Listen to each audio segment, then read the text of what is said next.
Assalamualaikum warahmatullahi wabarakatuh. Di sini kami dari kelompok 1 ingin membahas materi tentang perusahaan sekuritas.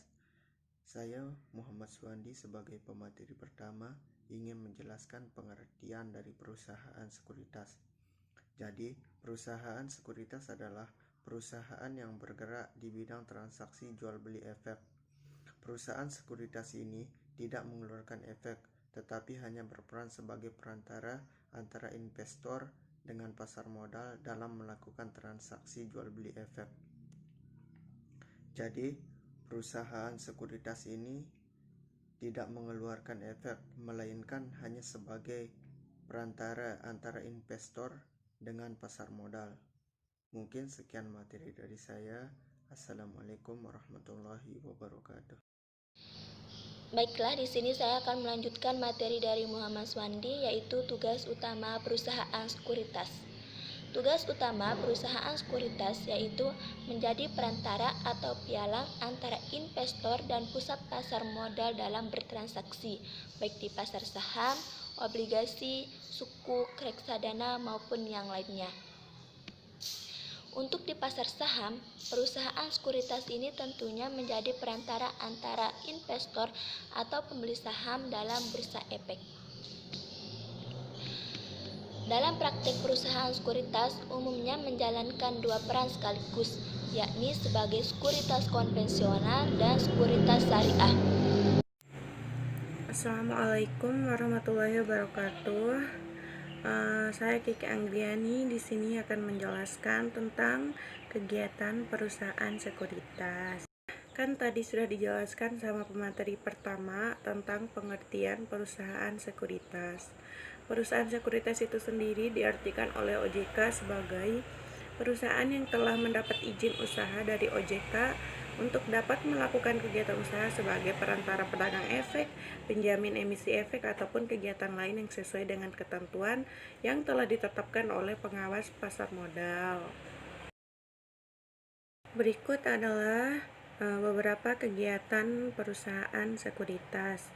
Yang pertama adalah perantara pedagang efek atau broker dealer.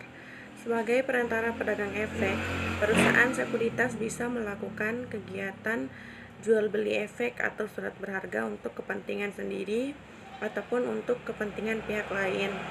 Jual beli efek seperti saham dan obligasi ini bisa dilakukan di bursa efek ataupun melalui transaksi di luar bursa. Terus yang selanjutnya adalah penjamin emisi efek atau underwriter.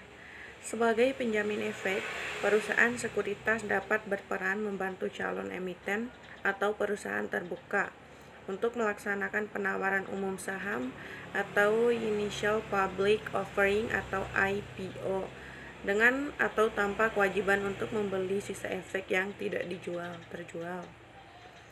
Istilah penawaran umum saham atau IPO juga dikenal dengan sebutan go public. Mungkin sekian materi yang dapat saya sampaikan. Lebih dan kurangnya saya mohon maaf. Assalamualaikum warahmatullahi wabarakatuh. Assalamualaikum warahmatullahi wabarakatuh. Saya Novita Sari. Di sini saya akan melanjutkan pembahasan materi, yaitu ada beberapa istilah yang terdapat dalam perusahaan sekuritas. Yang pertama, pialang, yaitu organisasi yang melakukan transaksi efek di pihak investor, seperti membeli, menjual, dan memperdagangkan portofolio investasi. Yang kedua, dealer, yaitu organisasi yang membeli atau menjual sekuritas dari portofolio mereka sendiri untuk kemudian ditawarkan kepada investor yang akan membeli. Kemudian yang ketiga, broker dealer, yaitu organisasi yang mengombinasikan antara pialang dan dealer. Broker dealer akan menjadi perantaran yang menyediakan layanan sekuritas seperti pemberian rekomendasi, analisis saham, dan layanan lainnya, baik perusahaan maupun individu. Sekian dari materi saya. Wassalamualaikum warahmatullahi wabarakatuh. Saya Wiwi Hendrawati akan menjelaskan tentang jenis-jenis sekuritas secara umum. Yang pertama yaitu utang. Sekuritas utang merupakan bukti kepemilikan utang berupa surat berharga yang tergantung tenggat waktu jatuh tempo pembayarannya, berupa obligasi dan obligasi pemerintah, sertifikat deposito, dan sekuritas yang dijaminkan. Utang sebagai jenis sekuritas biasanya berlaku untuk jangka waktu tertentu, yang kemudian dia dapat diuangkan.